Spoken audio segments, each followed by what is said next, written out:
Bigger and bigger. If you're not here at 7 o'clock, then you're missing out.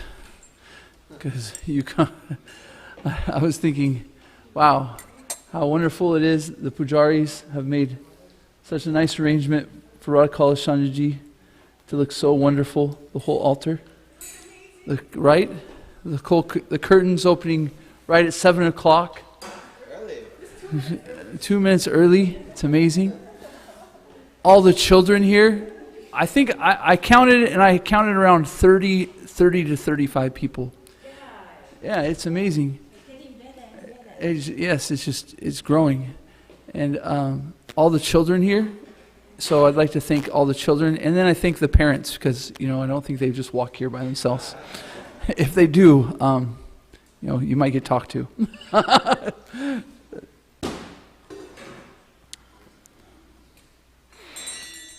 Today we're reading from Srimad Bhagavatam, Canto 3, Chapter 5. We'll go through verses 39 through 51, and the focus verse of the day is 42. And we'll sing Jai Radha Madhava. Jaya Radha Madhava Kunja Bihari.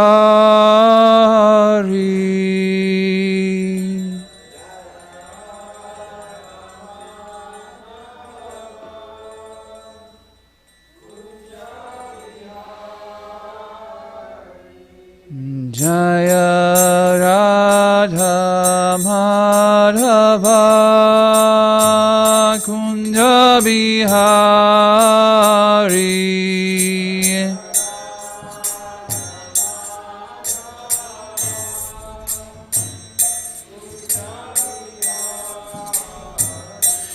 Jaya Gopijana Vallabha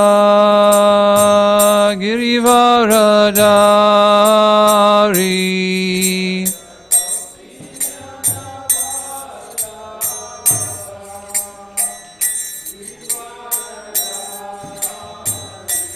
Jaya Gopijana Vallabha Girivaradari.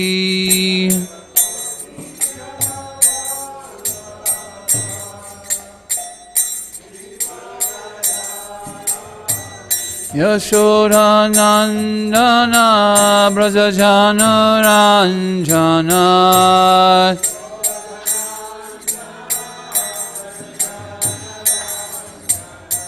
Yashodanandana Brajajana Ranjana.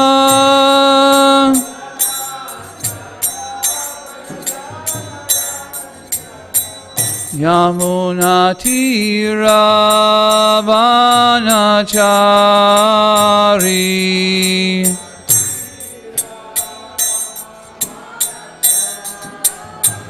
Yamunatira Vanachari.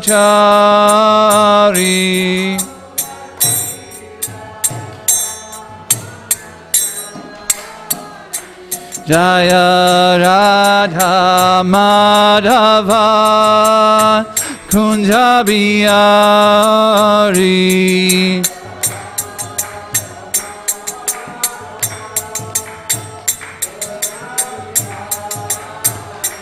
Jaya Radha Madhava Kunja Bihari.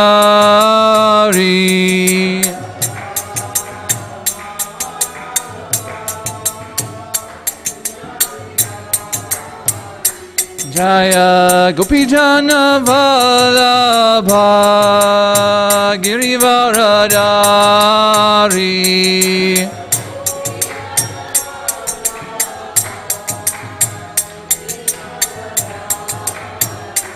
Jaya Gopijana Vallabha Girivaradari.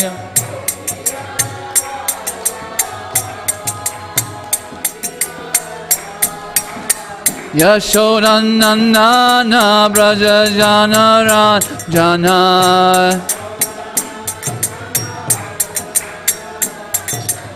Yashodanandana Brajajana Ranjana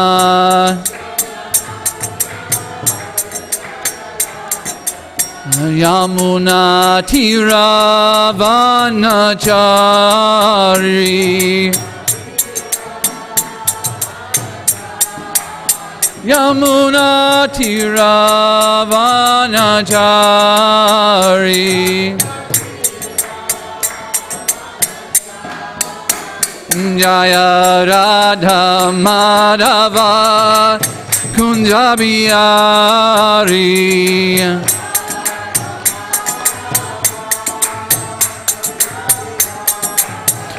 Jaya Gopi Jana Vallabha Girivaradari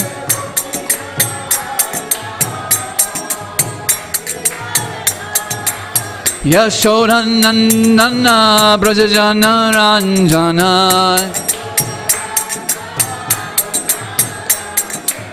Yamuna Tiravanachari Hare Krishna Krishna Krishna Hare Hare Hare Rama Rama Rama Hare Hare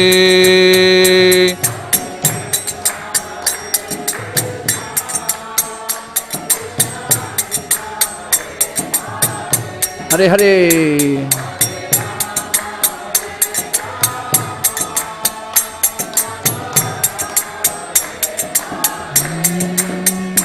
Hare Krishna Krishna Krishna Hare Hare Hare Rama Rama Rama Hare Hare Krishna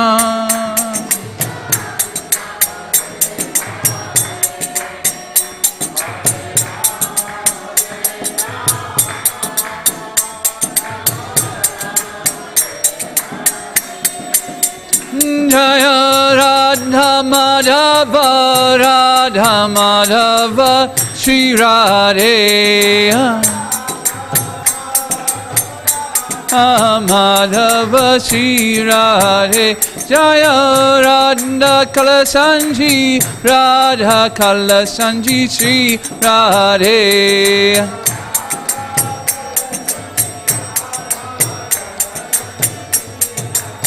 Jaya Radha Govinda Radha Govinda Radhe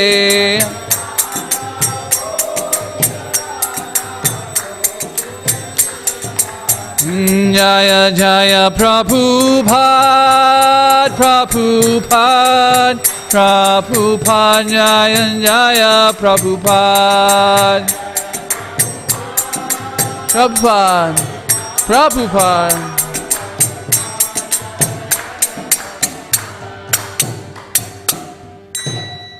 Shri Radha Madhava ki jai. Shri Radha Kalashanji ki jai.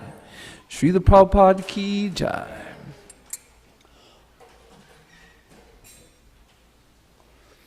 Om Namo Bhagavate Vasudevaya.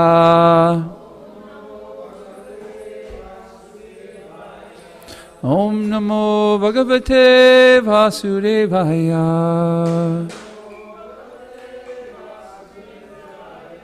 Om Namo Bhagavate Vasudevaya. Yeah.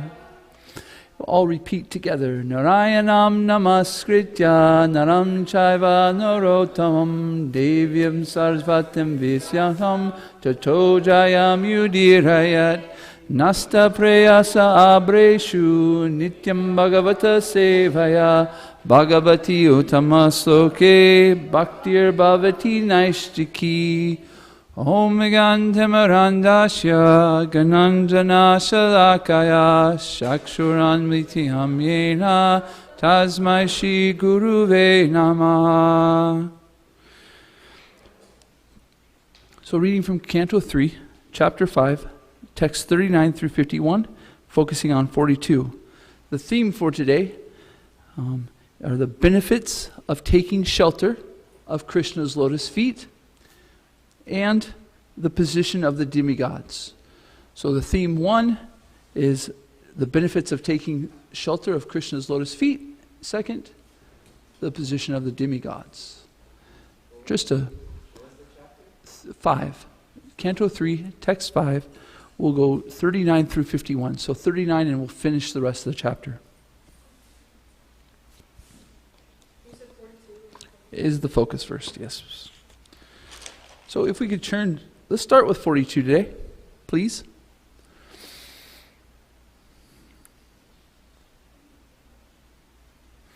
Let me turn this. I was going to just go off that, but...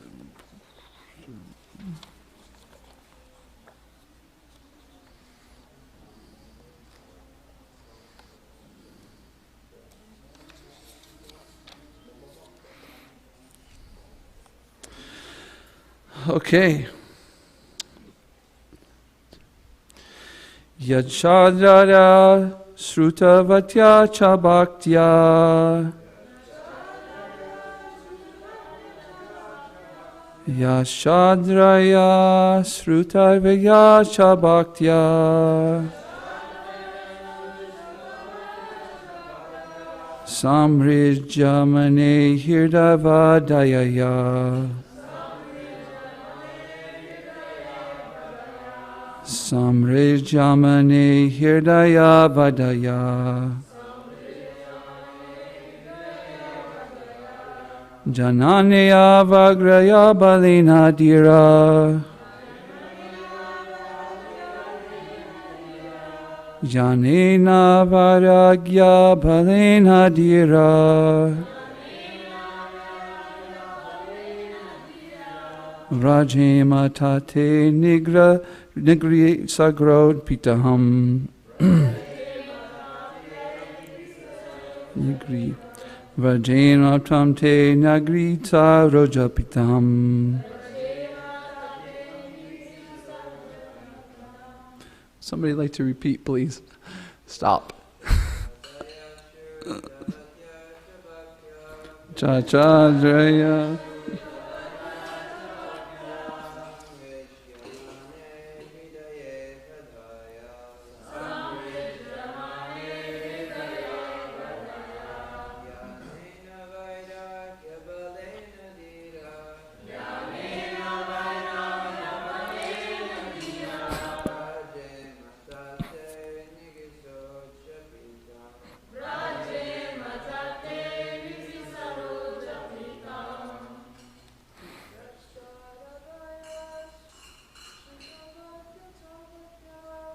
Chadraya Sruta Bhaktya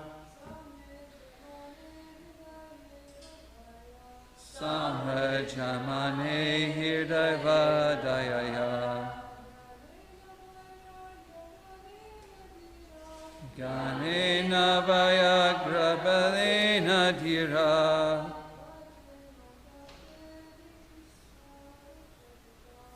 Rajeme tate nigri sarjaditam. Somebody else? One more? One more?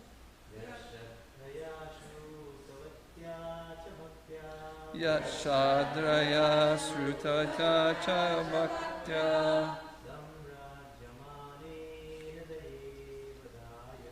Samrejamane hirdevai vadaya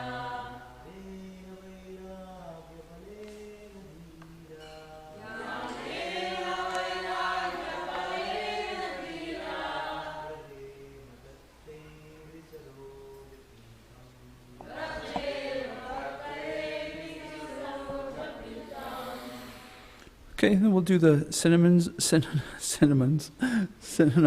together, please. Yat, that which. Shraddhaya, by eagerness.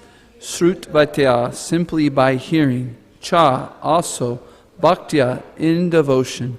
Samrajamane, being cleansed. Hirde in the heart, avadya meditation, vinena by knowledge, vaigra detachment, balena by the strength of, dharira the pacified, rajema must go to, tat that, te your honorge feet, sordambitaham lotus sanctuary. Will somebody please read the translation? Simply by hearing about your lotus feet with eagerness and devotion, and by meditating upon them within the heart, one at once becomes enlightened with knowledge. And on the strength of detachment, one becomes pacified. We must therefore take shelter of the sanctuary of your lotus feet.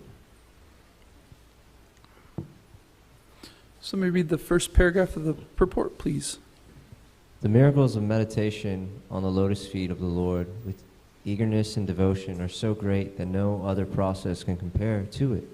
The minds of materialistic persons are so disturbed that it is almost impossible for them to search after the supreme truth by personal regulative endeavors.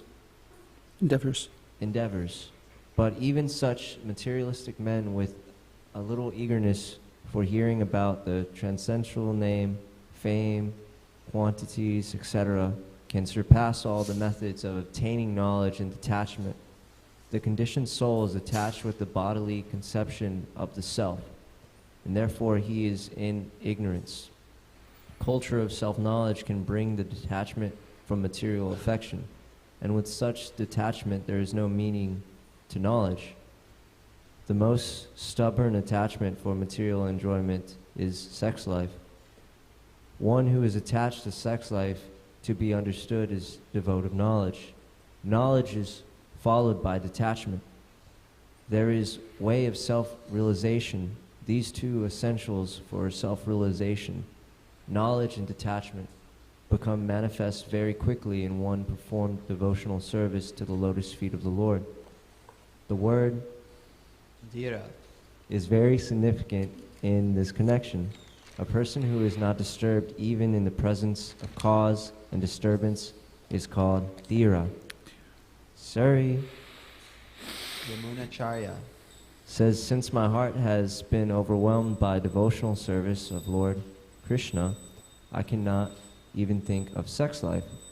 And if thoughts of sex come upon me, I at once feel disgust, and devotion of the Lord becomes elevated Dhira by the simple process of meditation and eagerness on the lotus feet of the Lord.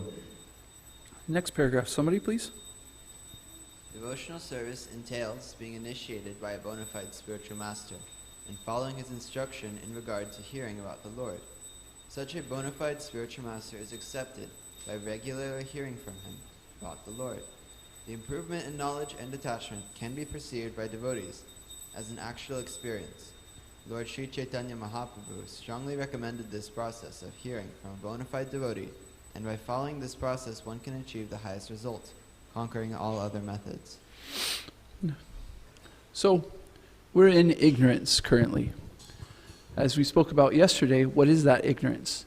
That ignorance is that we understand ourselves to be this body, that this world, this material nature is all in all. It is the being of all, the end of all beings, and we have forgotten that that's the ignorance, and the forgotten part of that ignorance is that we are a spirit soul. And there's something beyond this material world. That what is beyond this material world is the spiritual world, and we're part of that spiritual world. So if we're in this ignorance, and we don't know what to do, we're confused, we're bewildered, what is it that is going to get us from this, get us out of this ignorance? What is Srila Prabhupada in this verse saying his purport in the verse? What are the two main things? Knowledge and detachment, right? And what is going to give us that knowledge and detachment? Srila Prabhupada says two different things, but let's focus on the first paragraph. What is the first thing, and the translation? What is going to give us knowledge and attachment? His lotus feet, right? So it says we're taking shelter of Krishna's lotus feet. So let's think about what a shelter means. What is shelter?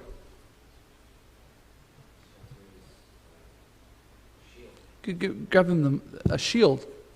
A shield. A shield. Armor. Armor. Yeah, right? Safe place. Sanctuary. Sanctuary. What'd you say? Protected. Right? So when we think of our homes, we think of them as shelter. And hopefully you live in a home that's safe, protected, a place where you feel comfortable, right? So this is the shelter of the lotus feet. When we take the shelter of the lotus feet of Krishna, we feel sheltered in the sense of we feel comfortable, we feel safe, we feel all of these, yes. The refuge. The refuge, right? Yes, yes. So by taking shelter of Krishna's lotus feet, we start to, we get these two things, knowledge and detachment. So let's first talk about knowledge. It's interesting because, maybe I'm a little bit backwards here because this is interesting because the taking shelter of the lotus feet of the Lord gives us knowledge. And what knowledge is that? The only shelter is the Lord's lotus feet. It's kind of, we take shelter of his lotus feet, we get the knowledge that that's the only place to be. Right? So that's the knowledge that we're trying to come up with, because remember, we're in ignorance. We've forgotten that we are a spirit soul and that Krishna is our ultimate best friend. He is our salvation. He is our everything.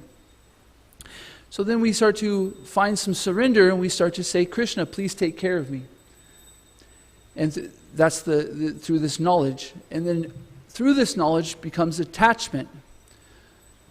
So what does detachment mean to the devotee? Separation. Separation from what? Material world. From the material world. From lust and all the defiled things. Yes, all the vile things. Material nature. Material nature is very vile, right?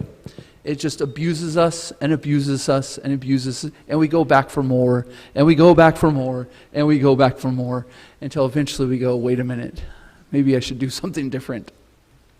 And that's Krishna's mercy also, right? That eventually we'll turn and say, you know, I'm doing something wrong here.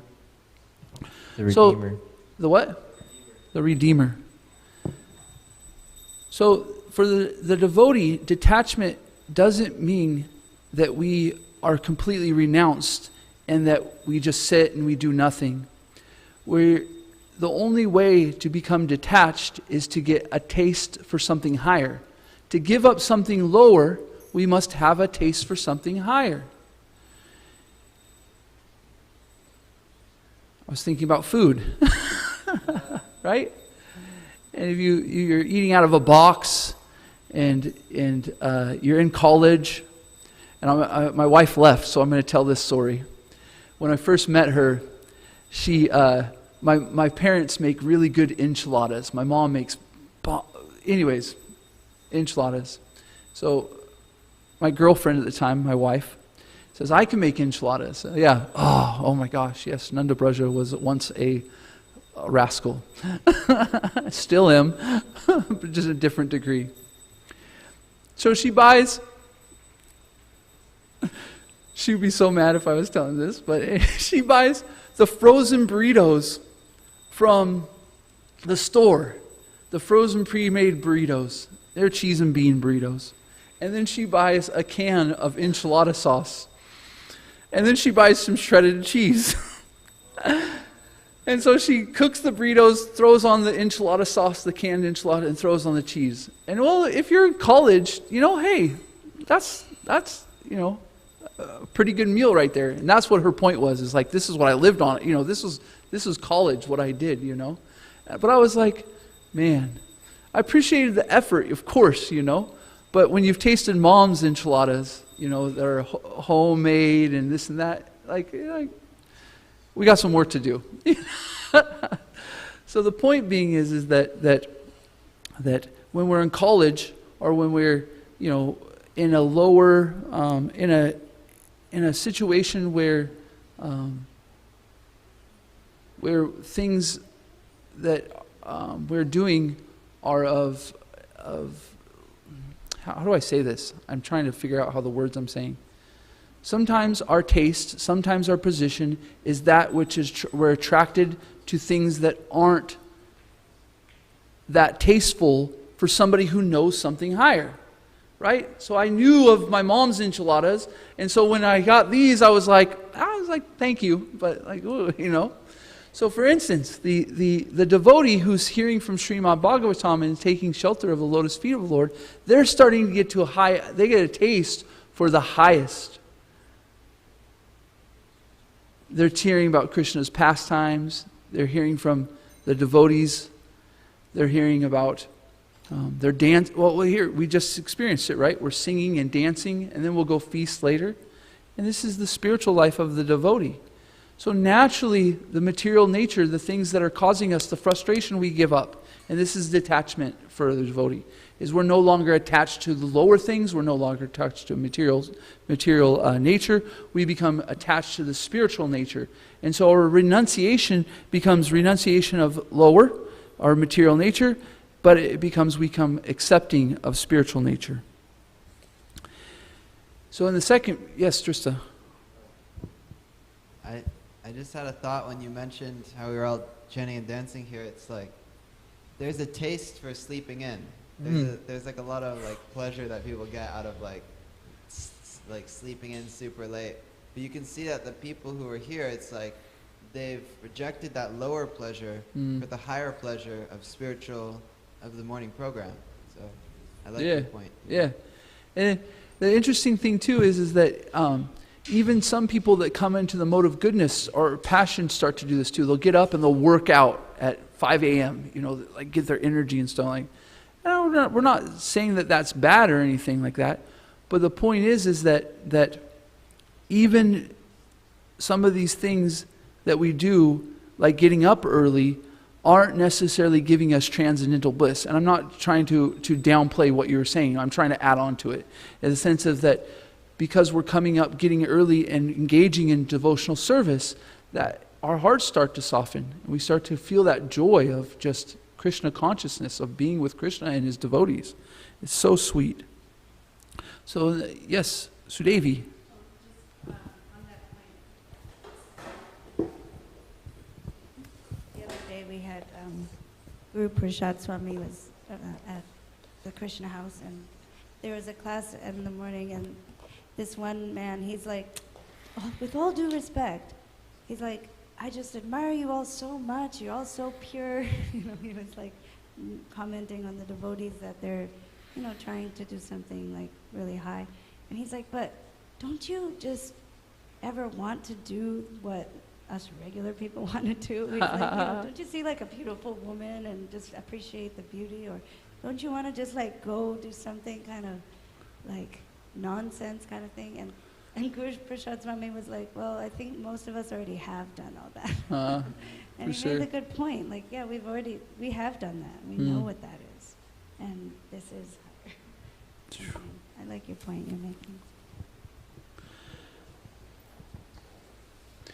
In the last paragraph, Srila Prabhupada explains, I mentioned there's two ways to get knowledge and detachment, right? Taking shelter of the lotus feet, and there's another way, and Srila Prabhupada is mentioning this in the second paragraph. What's that? It's taking shelter of the spiritual master, right? We sing this in the morning, the very last stanza of our song, Yasha Prasadam, Bhagavat Prasado, Yasha Prasadam, Nanagitatopi. By the mercy of Krishna, one gets the spiritual master, and by the mercy of the spiritual master, one gets Krishna. So when we might at first, because of sentiment, start to say, dear Lord, dear God, please help me. What should I do? I'm just stressed. I'm not happy. I'm in so many suffering. Please help me. And Krishna, by his mercy, says, okay, here's the spiritual master. And so the spiritual master starts to teach us more deeply about the knowledge of Krishna's lotus feet. He explains the activities, the form, and the name of Krishna. And then he also is explaining, helping us to become detached from material nature.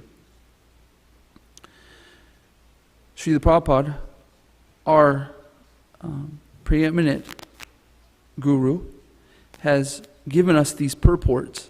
See, the Srimad Bhagavatam has verses and then purports. And Srila Prabhupada has given us these purports, and they're accumulation of all of the past teachers before Srila Prabhupada, and he's putting it in a way that we can understand right now. So you'll hear Srila Prabhupada in his purports, like in one of the early ones, he talks about Srila Jiva Goswami. And he says in Srila Jiva Goswami, his purports, he speaks about this. And so you'll hear this throughout Srila Prabhupada's purport. He'll talk about the previous past acharyas. And it's quite bewildering if you start to think about how much Srila Prabhupada was taking from. I mean, like, I myself have a tough time even hearing from just Srila Prabhupada, but Srila Prabhupada will go to Sridhar Swami, to Shiva Jiva Goswami, and he'll just mention all of these acharyas and these different purports that are coming from. It's quite amazing to read it and understand how deep Srila Prabhupada's understanding of the past teachers are, and how to give that to us in a way that we can understand. Okay, let's turn to text 39, please.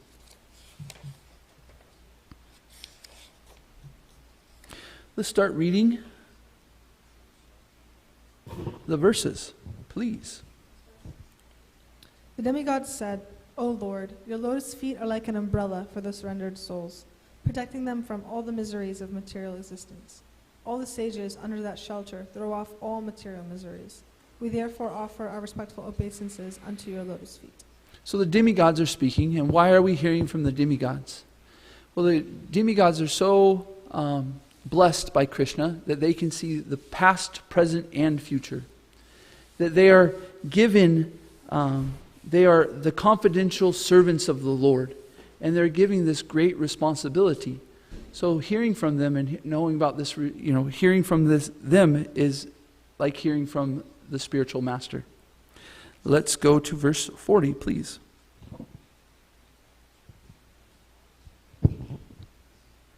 O Father, O Lord, O personality of Godhead, the living entities in the material world can never have any happiness because they are overwhelmed by the three kinds of miseries.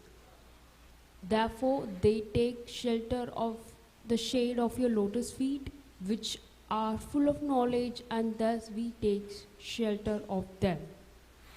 What are the three miseries that we're speaking about in this verse?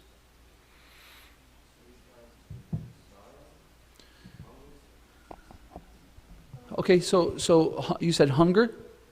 So that could be said that there's miseries that are natural that happen. A natural disaster, or natural. What's that? Yes. Well, you think hunger would be? I was thinking. Okay, I could see that. I was thinking more of like famine. Like there's not, through drought, one might come hunger. But there, okay. So one of the miseries is with the body and the mind. So the body and mind is constantly in desire, wanting either food stuff, or the mind is like distracting us from this or that. We want it to stay focused, and it keeps on, saying, hey, what about this? Squirrel, right? They say. So this is the miseries of the mind and the body. What's the next one? That's one. I kind of mentioned it. So there's these natural disasters, natural, what's the word I'm looking for? Calamities. Disturbances, natural disturbances. Yes, same thing. They come from things like tornadoes, hurricanes, famine, droughts, and stuff like that. There's these natural things that come that are proclivities. What's that? I was actually, when I was reading that, I was thinking that same thing. Natural disturbances, being 109 for the last month. Oh my gosh, it's crazy. What's the last one? other living entities. I was loading up this pew into a truck, and I looked down, and there's like 30 fire ants on my feet. And Jose's laughing because he knows. And they bit me, and my feet were swollen, and there's, oh my gosh. And I didn't know I was stepping in an area that was going to disturb them. Jose loves it. Yes. Yeah. Oh, that's funny. Jose's mentioning that I was disturbing them. I'm a living entity disturbing that living entity, and that living entity disturbs me. Well, this is the material world, huh? Okay. Huh? They're reciprocating. How nicely. Okay, text 41, please. The lotus feet of the Lord are by themselves the shelter of all places of pilgrimage. The great clear-minded sages, carried by the wings of the Vedas, always search after the nest of your lotus-like face. Some of them surrender to your lotus feet at every step by taking shelter of the best of rivers, the Ganges, which can deliver one from all sinful reactions. So interesting, he says, always search after the nest of your lotus-like face. So a nest is very comfortable, right? It's made for the safety of the babies of the mother chick. And it says, Srila Prabhupada mentions in the purport that the Paramahamsas, the great devotees of the Lord, they're like the swans who make their nest of the lotus flowers, the leaves from the lotus flower. And this is Krishna. It's the nest, the complete rest. When you're in your nest, you're in your bed, you can take complete rest because you're in a shelter. It's completely safe. And so this is Krishna's lotus feet. And the Ganges is a river that is also the resting or the pilgrimage of the devotees. 42, please.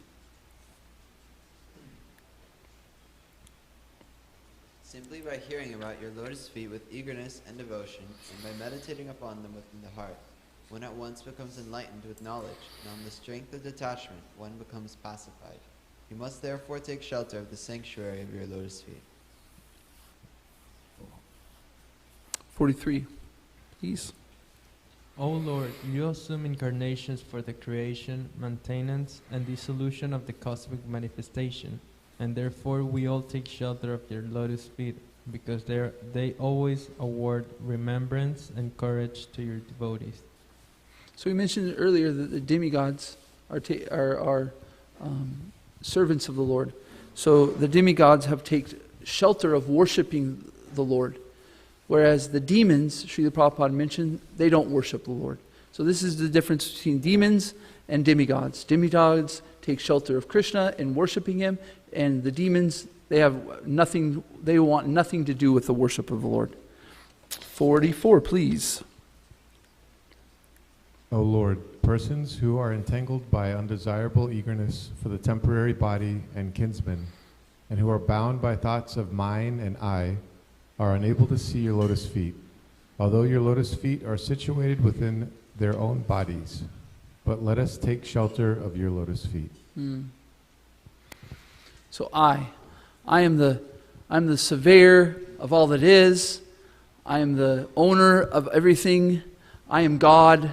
I am this. This is the fault of I, thinking that I am the center of everything. And Srila Prabhupada mentions in the purport that the way to get away from this I and mine is Krishna Katha. So speaking about Krishna. So things like reading Srimad Bhagavatam, chanting together, singing together, Krishna, speaking about Krishna gives us the knowledge and the detachment of I and mine. 45, please. If you have any questions, you can raise your hand at any time too. Or any comments. O great Lord, sensitive persons whose internal vision has been too affected by externalistic activities cannot see your lotus feet, but they are seen by your pure devotees, whose one and only aim is to transcendentally enjoy your activities. This kind of relates to the last paragraph on the 42, right? That without the pure devotee, we really can't get that complete satisfaction of the shelter of the lotus feet. The pure devotee has the vision, they've seen it, they've understood, they have the knowledge, and they help us. They bring us through that association to a point where we can take shelter of Krishna.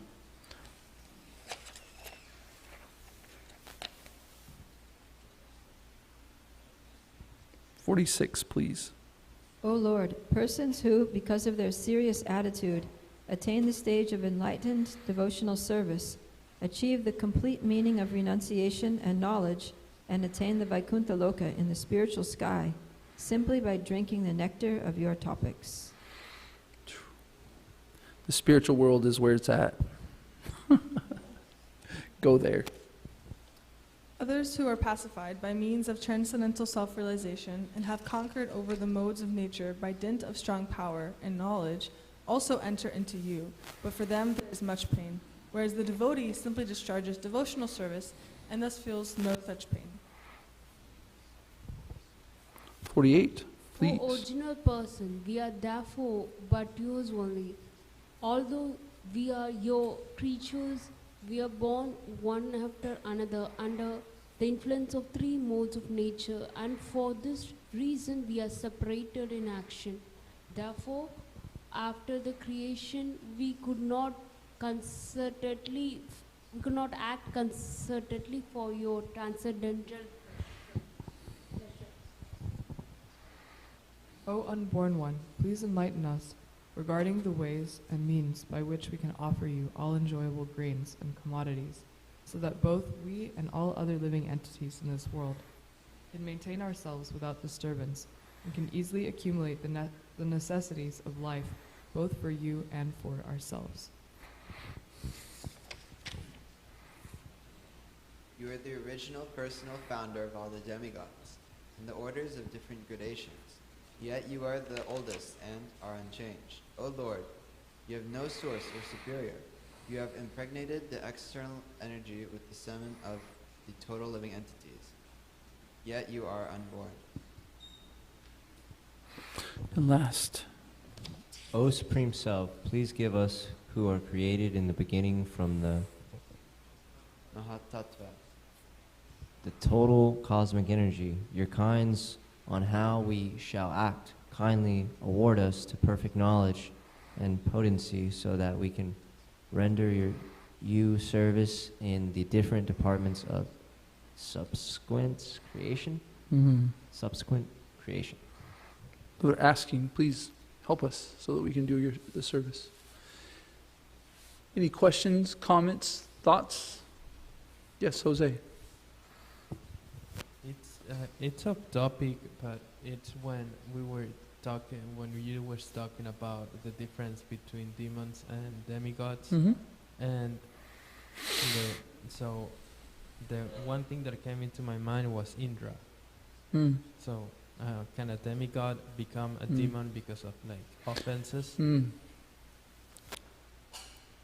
So the demigods, being servants of Krishna, are still attached to their powers or services or their position.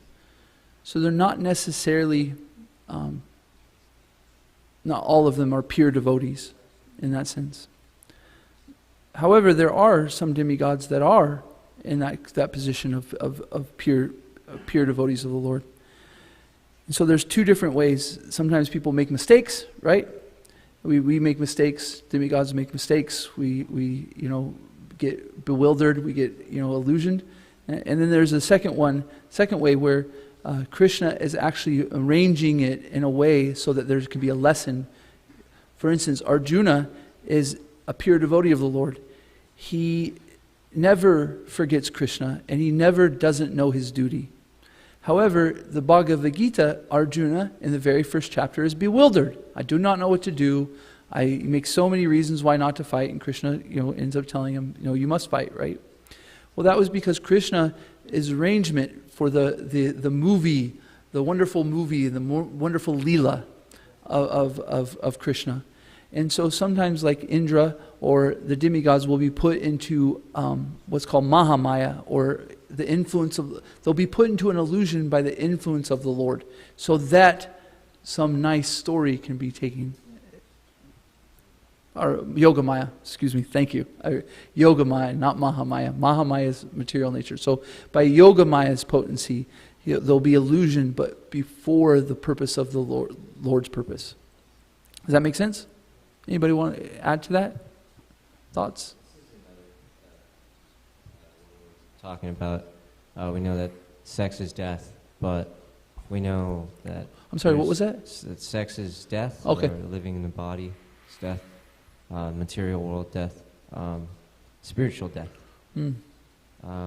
But marriage, could you enlighten the marriage aspect of Krishna? This is a great point. I was actually thinking about going into this, so I'm glad you brought this up. So the devotee isn't renunciating everything just on the basis of it being disgusting. They're basing it on whether it's beneficial to their service for Krishna or unbeneficial. Anything that is unbeneficial to their service for Krishna, off to the side. Anything that is beneficial for their service is accepted. So in the sense of sex life, that when people are going to have children, right? But the devotee is thinking, I'm going to have children so that I can help them with their devotional service. So this is part of my devotional service to the Lord, is to have children, to grow them up in Krishna consciousness, and do the best I can as a parent to show them how to be a devotee. So even sex life is, Krishna says in the Bhagavad Gita, I am sex life that is what the principle, not contrary to the to religious principles. So no, we're not against sex. We're against the sense of, I am the enjoyer, this is for me, this is for my sense gratification, and that's the trap. And the ultimate trap in the material world is that. It's in the material world, the greatest gratification we can get is sex life. And so it's the ultimate trap. Whether we can say, okay, I'm only going to use it for Lord's service, or if I'm doing it for my enjoyment. Yes? For the marriage aspect of it, how does these ceremonies work for marriage of Krishna, or the gatherings of marriage? So Vedic marriage, we only have 5 minutes. Yeah, it can be a long process. So we will have breakfast afterwards. Would you mind if we talked about that at breakfast? Would that be okay? Yeah. Thank you, James. Any other yes? Questions, comments, concerns? I had a thought on the demigod topic. I was thinking about how there's demigods and there's demons, and then there's I think demons. I know that there's losing my train of thought, but there's people that are born into families of demons, like Prahlad Maharaj or Bali Maharaj, and they're technically demons, but they're self-realized. They're devotees. So, and also there's people who are demigods, but they're not self-realized necessarily. And whenever we're reading Bhagavatam or reading Krishna book or something, and we come across a bunch of stories about demigods and demons, they act pretty much exactly like us. They just have a lot more powers and a lot more responsibility. And I find it really interesting because they seem very human. They make the same types of decisions, they make the same types of mistakes, they forget things, they mess up, they have different desires. But yeah, I don't know. It's something that's really interesting with demigods and demons. Yeah, I just was thinking about it. That they're very not relatable, I guess. Relatable. Yeah. It's really interesting, right? Because you have these living entities that are being blessed by Krishna to do this service, and they're being empowered by him, and yet they still are going through some of the things that we're going through. So I misspoke earlier. I said that we can take the demigod's instructions like the spiritual master. That was a mistake, because some of our spiritual master, when we take the shelter of the spiritual master, he's not conditioned by the material energy, like Srila Prabhupada. So, anyways, I just wanted to mention that I said that, and I was kind of I don't know if that's exactly what I should say. So I want to correct that. I was thinking even if you're born as a demigod, then you can still make mistakes, or you can still forget Krishna, which was interesting. Indra or like Brahma, they forget Krishna, like throughout Krishna book, Mm. and then they make those mistakes. But the difference is that they come back Mm. and they like realize that they're like errors, and because I would think, and then you have like different demons, and they forget Krishna, but then they don't come back. They try to Mm. fight him, or Mm. they try to conquer the world, or like the 3 universes or something. And but then at the same time, there's like different cases with demons, and then they gain that realization. And I don't know. I guess that's maybe why those stories are so important in Bhagavatam. Mm. It's because like it shows that even like these people who are so intelligent and so knowledgeable and so powerful, Mm. they face the same types of vices that we face. Mm. And it's just like how they kind of bounce back from it afterwards. Because like Indra will go and like pray to Vishnu, and he'll be like, please, like, you know, I lost my kingdom again. Yeah. Can you come and like take incarnation and save us? So yeah. It's cool. I was thinking on this topic, there's the story of Vritrasura. I think it's Vritrasura, not Vrikasura. I think Vrikasura is the head explode guy. I don't know. Maybe I'm mixing them up, but basically, the demon had the qualities of a devotee, or had the pious qualities, while the demigod had the demoniac qualities, and it was almost like they swapped places in the battle. Mm. And I was just thinking, it kind of parallels to how some people, they may have a very pious birth, and other people, they may have a very like they're born in a very harsh circumstances. But I was just thinking, it kind of like the divine qualities, it's not based off of birth, but it's based off your actions. It's based off of your qualities. And similarly, like a lower or like a harsh circumstance you're born into, it's based off of your activities, which defines whether you're of the divine or the demoniac qualities. So I thought that was very interesting. It could be said it's based on your consciousness. What is your consciousness? Are you being Krishna consciousness in the sense that you're trying to do some kind of service that's pleasing to the Lord, or are you trying to benefit yourself? Okay, yes, Nishri Rupa Prabhu.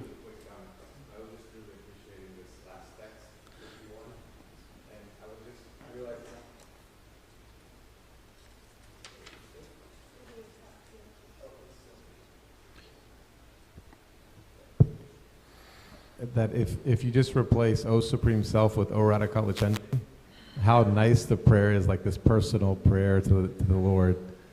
And it just, anyway, that was just a little reflection, a little thought.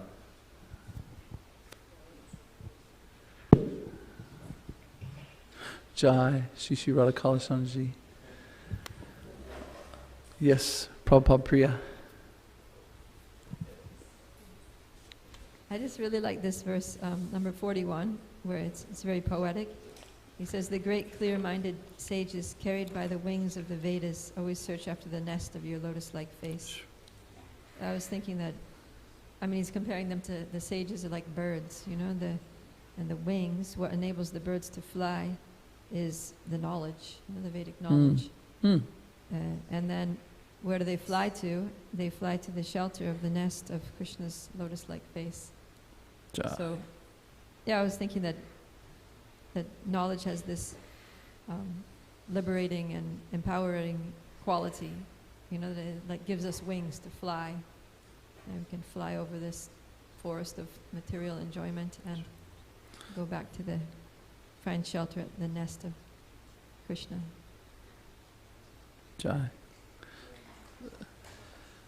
So we had a couple themes, one of them being the position of the demigods. So really quickly, does anybody have a comment on what's the position of the demigods for our discussion today? They're cosmic bureaucrats. They're cosmic bureaucrats. That's funny. What else? They're servants, Krishna. They worship Krishna.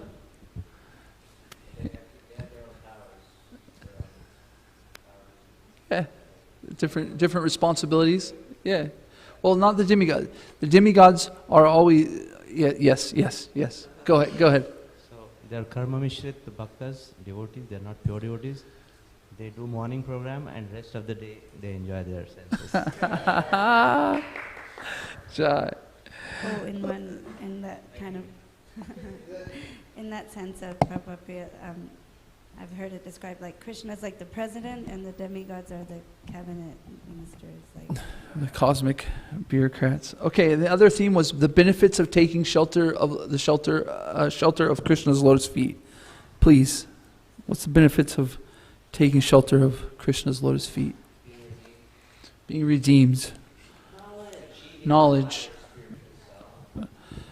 Achieving the higher spiritual self. Knowledge. What's that? Being delivered from the material world. Detached from the material world. Jose said fulfillment by taking shelter. By taking the shelter of the lotus feet of the Lord, we get the ability to give nice service to Him. What about the spiritual master? By taking shelter of the lotus feet of the Lord, we get the blessings of the spiritual master, or He gives us the Is it? Yeah, it says it's both, right? By the spiritual master's blessings, we get Krishna. By Krishna's blessing, we get the spiritual master. It is shelter. It's the safe. This is where we're safe. In this material nature, nothing is safe. It is miseries behind every corner, by an open door. It's like a chute. Is it going to be, how bad is it going to be? But Krishna's lotus feet, the shelter of Krishna's lotus feet, there's always safety. There's always that nest that we're looking for. Complete rest. Srimad Bhagavatam ki jai. Shri Shri Radha Kalashandaji ki jai. Srila Prabhupada ki jai. Gaura Pramanande. Hari Hari Bol. All glories to simple devotees.